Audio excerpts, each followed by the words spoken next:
জয়গুরু ইষ্টপ্রাণ দাদা ও মায়েরা, আজ ইষ্ট প্রসঙ্গে পরম দয়াল শ্রী শ্রী ঠাকুরের কীর্তন যুগ ও পুণ্যপুঁথির এই তথ্যগুলি জেনে নেব এবং জেনে নেব শ্রী শ্রী ঠাকুর বাংলাদেশের কোথায় কোথায় কোন কোন স্থানে শ্রী শ্রী ঠাকুরের ভাব সমাধি হয়েছিল এবং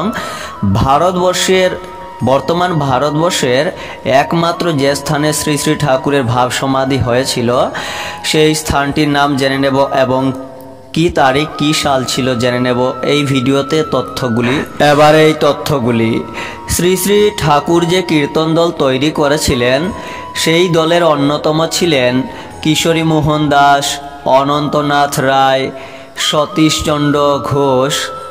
কাতারে কাতারে মানুষ সব ভুলে মেতে উঠলেন কীর্তনে।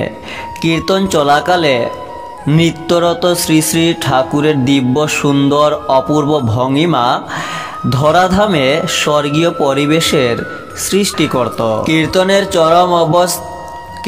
চরম অবস্থায় শ্রী শ্রী ঠাকুর নাচতে নাচতে অনেক সময় অচেতন হয়ে মাটিতে পড়ে যেতেন। তখন তাঁর দিব্যদেহে প্রাণের চিহ্নমাত্রও থাকত না।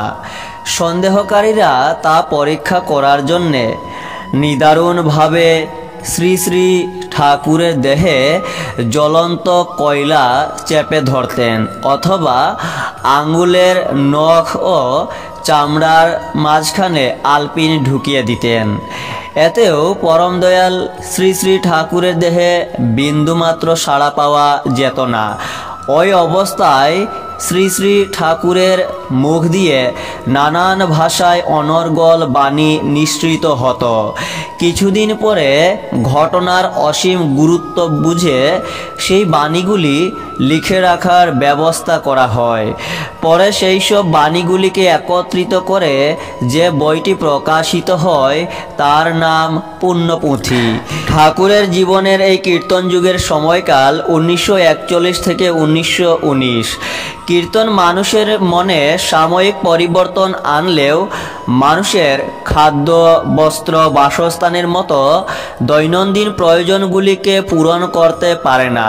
কীর্তন যুগের এই প্রবল উৎসাহকে সঠিকভাবে কাজে লাগানোর জন্যে পরম দয়াল শ্রী শ্রী ঠাকুর এবার জোর দিলেন কর্ম উদ্যোগে।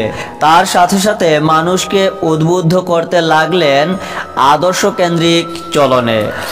বর্তমান ভারতের একমাত্র পশ্চিমবঙ্গের দক্ষিণ 24 পরগনা জেলার চক্রতীর্থে 28শে ডিসেম্বর 1917 সালে শ্রী শ্রী ঠাকুরের ভাব সমাধি হয়। বাংলাদেশের হিমায়তপুর, প্রতাপপুর, বারাদি, খুকসা, জানিপুর, মদাপুর, হরিণাকুণ্ডু, কুষ্টিয়া, বড়াইচড়া, রাতুলপাড়া, কাশীপুর ইত্যাদি স্থানগুলিতে পরম দয়াল শ্রী শ্রী ঠাকুরের ভাব সমাধি হয়।